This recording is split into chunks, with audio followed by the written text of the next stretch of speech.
est-ce que le Novichok peut provoquer effectivement des bleus? Galia Ackerman dit, voilà, si on a effectivement des réactions physiologiques un petit peu violentes et provoquer une sorte de crispation, ça peut provoquer des contusions. Qu'est-ce qu'on peut voir comme trace sur le corps à l'œil nu, si j'ose dire? Si on rendait le corps à la famille, qu'est-ce qu'elle pourrait voir à l'œil nu qui ferait penser à un empoisonnement, par exemple? Alors c'est difficile de répondre parce que évidemment les toxiques peuvent agir de différentes façons.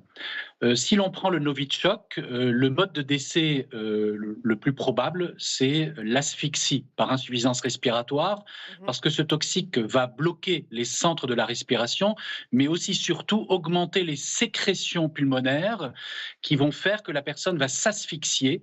En plus, il va paralyser les muscles et, comme ça a été dit, faire convulser. C'est la conjonction de tous ces mécanismes qui va entraîner l'arrêt respiratoire et donc le décès. A priori, on ne devrait pas voir d'échymose, on ne devrait voir, s'il y avait une hypersécrétion importante, que de la mousse dans le nez et dans la bouche. Oui. En fait, si la personne a convulsé, les ecchymoses ne peuvent correspondre qu'à un traumatisme à la suite de la chute. Oui, c'est ça. Généralement, c'est un traumatisme crânien. Il n'y a pas de raison de trouver des ecchymoses au niveau du thorax. Alors, parce qu'on essaye de comprendre évidemment pourquoi les autorités ne veulent pas présenter le corps, qu'est-ce qui pourrait faire penser à un empoisonnement, ou qu'est-ce qui pourrait persister sur le corps, qui pourrait expliquer une mort non naturelle et que voudraient cacher les autorités russes? On pense évidemment aux résidus dans les cheveux, par exemple. Alors, si vous voulez, s'il y a eu empoisonnement, ce qui est déjà une hypothèse, à ce moment-là, évidemment, le poison a agi le plus probablement par l'intérieur. Et donc, on va en retrouver les traces, c'est-à-dire la trace de la molécule qui a été administrée, quelle qu'en soit la voie d'administration, ou les métabolites résultant de cette molécule administrée. Et donc, on va trouver cette molécule ou ces métabolites dans le sang, dans les urines, dans les différents liquides biologiques, dans les tissus. Et donc, évidemment, s'il était pratiqué une autopsie avec des analyses toxicologiques, on retrouverait immédiatement le toxique responsable du décès. Il n'y aura pas besoin, bien sûr, de chercher sur la peau, car le toxique est entré dans le corps et c'est sa présence interne, et notamment la présence de métabolites, qui signe que le toxique a été administré du vivant de la personne et a été responsable de son décès. Et les traces, si jamais il s'agissait, ouais. Allez-y. pardon, s'il s'agissait d'une intoxication chronique, c'est-à-dire en fait, on a administré un produit très régulièrement, par exemple tous les jours dans l'alimentation. À ce moment-là, évidemment, ce toxique va se stocker et là, effectivement, les cheveux pourraient être un témoin de cette administration prolongée du toxique. Mais je crois que l'hypothèse est moins probable. Un petit feu, ouais. Deux dernières questions. Combien de temps cela reste-t-il à l'intérieur du corps une fois que la personne en question est morte, puisqu'il est mort depuis au moins vendredi dernier, d'après ce que l'on en sait? Et deuxième question, on sait que les autorités russes ont expliqué à la famille qu'ils ne rendraient pas tout de suite le corps, etc. On sait qu'elles peuvent garder le corps jusqu'à 30 jours. Garder un corps pendant 30 jours, dans quel état le récupère-t-on, quand bien même il est mis dans des conditions de conservation qui sont évidemment indispensables, ne serait-ce que d'un point de vue sanitaire? Alors, si vous voulez, s'il s'agit d'un toxique extérieur au corps, donc ce que l'on appelle un xénobiotique, à ce moment-là, on devrait en retrouver la trace, quel que soit le moment auquel on va faire les mesures. Donc, si effectivement on effectuait les mesures 30 jours plus tard, on retrouverait la trace de ce toxique et de ces métabolites dans le sang, les tissus. Et évidemment, il y aura une difficulté d'interprétation si c'est un xénobiotique usuel de l'environnement, pour savoir si les quantités retrouvées sont normales ou pas. Notamment si on le retrouvait dans des tissus qui peuvent être contaminés par le milieu ambiant. Quant à votre deuxième question sur la dégradation du corps, je crois que dans un institut médico-légal, le corps est conservé d'une telle façon qui normalement permet la conservation générale de l'aspect physique et en tout cas des tissus. Et donc, il pourrait permettre évidemment une analyse décalée dans le temps. Maintenant, s'il a été mis en dehors d'une chambre réfrigérée, eh bien, il va y avoir un début de putréfaction et de dégradation du corps qui rendrait plus compliqué un certain nombre d'analyses, car un certain nombre de toxiques peuvent provenir aussi des métabolismes divers et variés provoqués par les bactéries au moment du décès.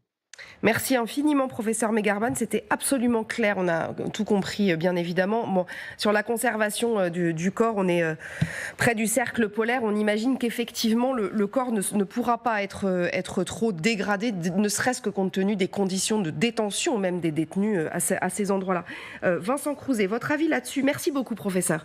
On a appris plein de choses. C'était évidemment très intéressant. De votre point de vue, on avait une invitée tout à l'heure qui nous disait le Novichok ne peut pas être possédé par quelqu'un d'autre que l'État russe. C'est impossible. Cette femme avait fait des enquêtes pour les Nations Unies, et je vois que vous confirmez, Galia Ackerman.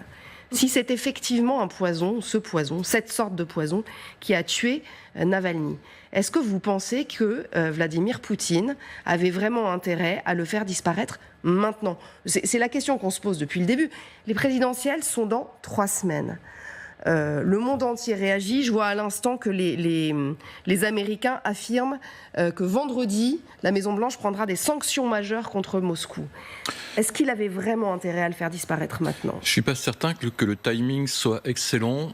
Ceci dit, et ça Galia pourra nous le confirmer ou pas, Poutine est aussi un provocateur qui sent en fait, qui assume pleinement en fait les décisions qu'il prend. J'aime beaucoup le titrage en fait, Novichok, un poison signé Poutine, c'est exactement ça, parce qu'en fait c'est un poison, d'abord c'est un héritage de la guerre froide, puisque c'est un poison qui a été créé dans les années 70 par un laboratoire militaire spécial, qui a vraiment été utilisé à partir des années 90 et 2000, notamment par la fameuse unité 29155, qui dépend du 161e centre de formation spéciale du GRU, et qui a déjà frappé en manipulant des agents innervants et neurotoxiques, qui a déjà frappé donc Sergueï Skripal,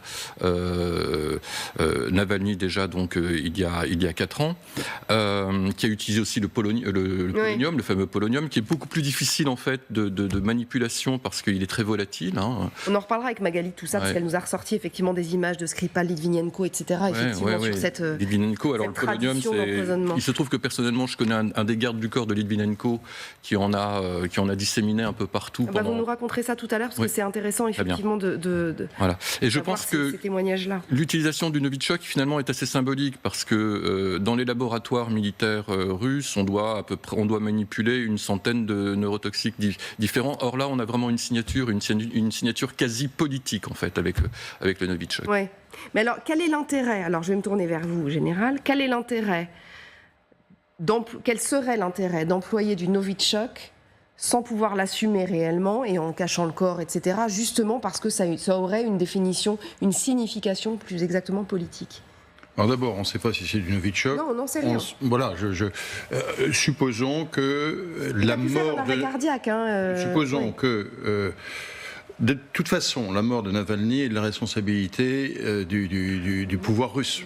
Je veux dire, il était emprisonné dans des conditions difficiles, il était malade, et on va le mettre il y a 3 mois, en décembre de mémoire, on va le mettre dans la colonie pénitentiaire au cercle arctique. Donc finalement, on fait tout pour le condamner à ce qui périsse de mort lente. Donc sa mort est incontestablement de la responsabilité. La question est, est-ce que c'est une mort provoquée, grand 1 ? Derrière votre question. Et deuxième question, pourquoi à ce moment-là? Supposons que ce soit une mort provoquée, supposons que ce soit une mort décidée à ce moment-là, même si il est quand même assez curieux de voir une sorte de trouble, malgré tout, d'hésitation de la part des autorités russes. Moi, je trouve que justement le fait qu'elle garde le corps, c'est bizarre. Mais bon, supposons qu'elle le veuille, pourquoi? Et donc, répondons à votre question. Eh bien, finalement, pour marquer le coup, à un moment où, d'une part, il y a la prise d'Avdivka, d'autre part, il y a la réunion de la conférence de sécurité de Munich, où tous les responsables de défense de l'Occident, c'est-à-dire des États-Unis et de l'Europe, se réunissent et marquent finalement un grand pessimisme. Et grand 3, effectivement, à 3 semaines des élections russes, il ne faut jamais oublier avec Poutine le facteur intérieur. Et quoi qu'il se passe avec cette élection, puisqu'on sait qu'il va la gagner à 80%, etc., on sent aussi une sorte de curieuse fébrilité de la part du pouvoir russe. Comment se fait-il qu'un pouvoir aussi assuré que lui soit aussi fébrile vis-à-vis de cette élection présidentielle qui est parfaitement sous contrôle. Et donc là, on sent une sorte de paranoïa intérieure qui corrode un peu le pouvoir russe. Donc il y a à la fois l'affirmation et la provocation, que disait Vincent Croudet, et en même temps une sorte d'hésitation vis-à-vis de cette élection présidentielle qui rend les choses difficilement interprétables. Mais c'est la question que j'allais vous poser, Valérie, parce qu'on peut se poser la question, si ça ne traduit pas effectivement la peur de ce régime, d'un régime autoritaire, on ne va pas désigner directement, pour le moment on n'en sait rien, et peut-être qu'on n'en saura jamais rien, puisque bon, on a bien compris que l'enquête serait difficile. La peur d'un régime autoritaire à la moindre contestation. Donc, on élimine tout ce qui peut être contestataire, opposition, etc., etc. Navalny, il avait dit à ses amis qui lui demandaient qu'est-ce qu'on fait s'il te tue. Et il avait dit, n'abandonnez pas, si ça se produit, ça signifie que nous sommes exceptionnellement forts en ce moment et qu'ils ont décidé de me tuer. Donc, ça rejoint la fébrilité de ce que dit le général. Alors, je vais différer un tout petit peu. Ouais. Je n'y vois pas forcément un signe de fébrilité. La chute d'une ville qui a un intérêt stratégique relatif, mais ça, je vais laisser le général en parler, Avdiivka, en Ukraine.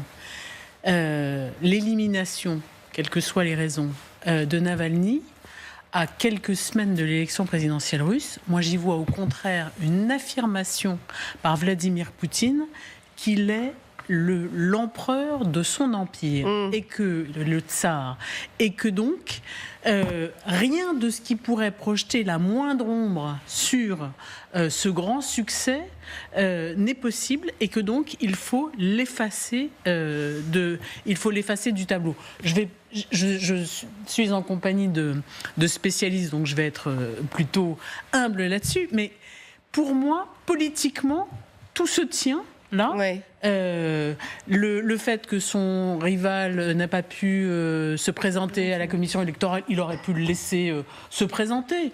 Il y aurait eu quelques millions de personnes sur le corps électoral énorme en Russie qui auraient voté pour cet homme, et il aurait eu une élection incontestable aux yeux du monde.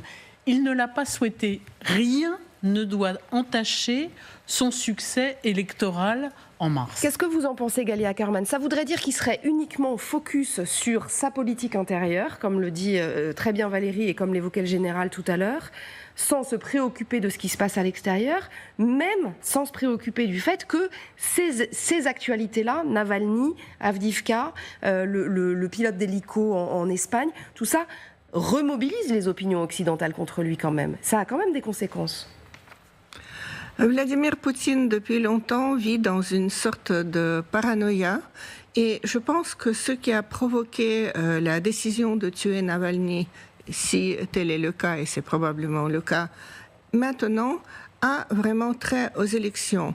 Vous savez, en 2020, quand il a été empoisonné pour la première fois, au Novichok, c'était le moment où il se trouvait en Sibérie, où il essayait de rameuter les foules pour que les gens, parce qu'il y a en septembre, il devait y avoir en septembre une journée de vote pour différents parlements, des régionaux, les élections locales, municipales, etc.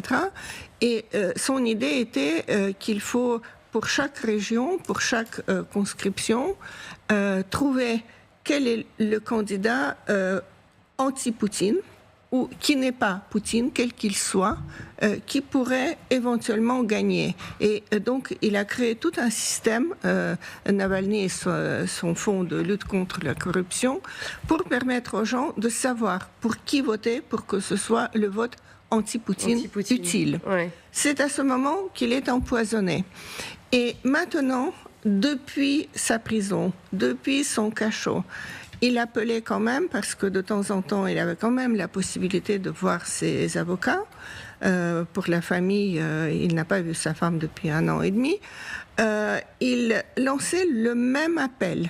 D'abord, il a appelé à soutenir Nadezhdin, qui n'était pas du tout un candidat idéal ni vraiment démocratique, mais qui demandait quand même l'arrêt de la guerre, dans les conditions qui ne sont pas satisfaisantes, mais quand même, c'était un candidat anti-guerre et qui même se disait anti-Poutine, bien que ce n'était pas vraiment très étayé, son anti-Poutine.